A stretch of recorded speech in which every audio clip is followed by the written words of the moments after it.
Hi guys, Jambo, Kontayen, Guakwalti, whenever you're seeing this video. In the second series of the following up my tragic experiences and those of my children that have been drowned by the system and totally lost. Some of them I have not seen for close to a decade, and I have no idea whether in particular Lester Jr. is alive or not. The past 4 years I have not even had a picture. My daughter, my kids used to, and my ex used to sneak me pictures here and there the previous years, but yeah, so I don't know, but it is a fact that there's a serious cover-up by the parliament or the child protection system in Iceland, because they have they destroyed my children totally, and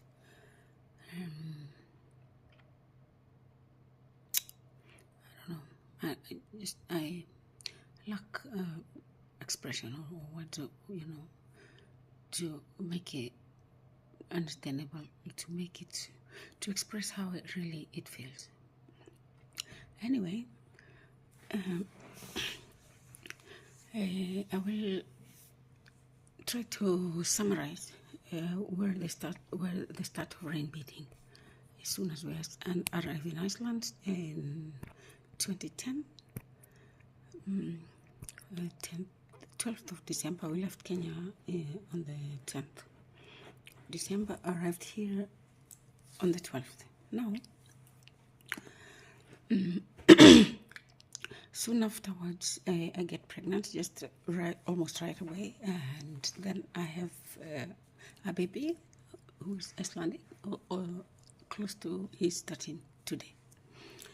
Okay, Daniel Roner is his name. Now, in 2013,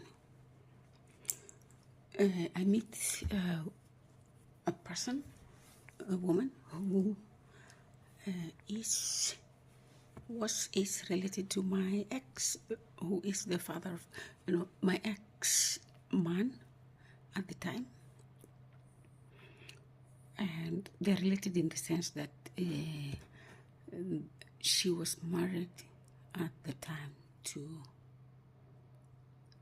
the cousin of my ex, as in my ex's and her ex-husband's mothers are sisters, and she's also a priest. A practicing one even today. She was very kind. As a disclaimer, I really want to warn everybody about being very trusting and being naive, especially with trusting anybody at all with your children, for the fact that they hold a title, maybe a title of a priest, or some trustworthy title, and we have been fooled to think that these people can be very, these people are kind and truthful. Now, or maybe just money corrupts moral. Now, I don't know. I am not going to make excuses for any of that sort of serious betrayal, but I am going to give you a snapshot of what happened. Now, when I arrived here, I had 2 children. A girl and a boy, 8 years old and 4 years old. Okay. I have 2 biological children, but in total I have 3 children. My daughter is a daughter of my late sister. But she is my daughter. Nothing changes like that. Nothing changes that. Nothing will ever change that. And I took her over after her mother died when she was very little, And I made a decision because I'm an orphan myself. I know how it feels to lose a parent. Now that young, because even today she doesn't even remember how her mother, biological mother, would looks, except for the pictures that I kept in her room while she was growing up. But what happened? I had made a decision to not tell her until she was 18. Because I just wanted her to fit in with me and us and not feel like an outsider. And anyway, what's the point of worrying about a mother who is already dead and she will never see her? When she grew up, then she was an adult and she was able to handle the information. And so for that reason, I decided to just, protect her from the heart, protect her from all that. It's a really sad altogether. Well, now because I had just arrived in Iceland, I was still new here. And when kids are trying to fit in, you experience a lot of problems, especially with migrant children. Now I was looking for. I thought, okay, she has already. She's bringing up children who are a little bit older. She's dealt with girls who were, like preteens who were struggling. So I wanted really somebody to help me, in the Icelandic way, to help her cope and fit in, because she's also black. So she was experiencing difficulties, with other children and behavior problems and so on. I trusted her with this information because I wanted, I thought I don't know, I was just really, really, really stupid. Because of the desperation you experience when you are new somewhere, you want somebody who knows what to do to help you out to bring up your kids. I trusted her with this information, and I told her, nobody else knows this what I'm telling you now, except for exactly 2 people. So you cannot disclose this information to anyone. Now, what does she do? Right away, as I had told her, my daughter goes for a visit. I don't know where it happened, but I know it happened very secretly. She tells her this information and turns her against me because, of course, you understand how you would react even if it was you,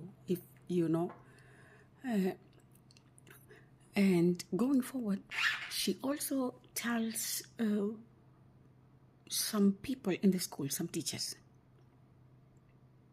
You understand? That is betrayal number 1. Now, me and my daughter already, straight away we get at loggerheads because now she doesn't understand, she's confused.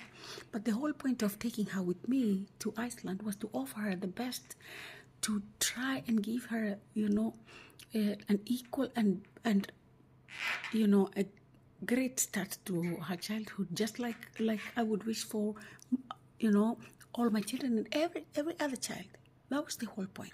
I was going to offer her better than she would have had, better than I had myself, and it is exactly the same that my children would have, and other children, how I would wish for them to have. Okay.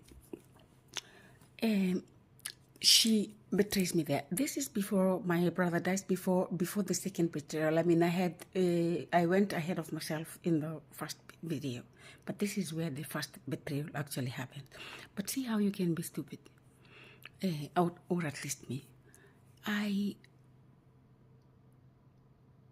was hurt when I found out, but I just, for some reason I keep making excuses for people or situations like that. I'm an expert at it. I thought, okay, maybe she was just, this, like Icelandic people or white people or European people, however you would like to call them.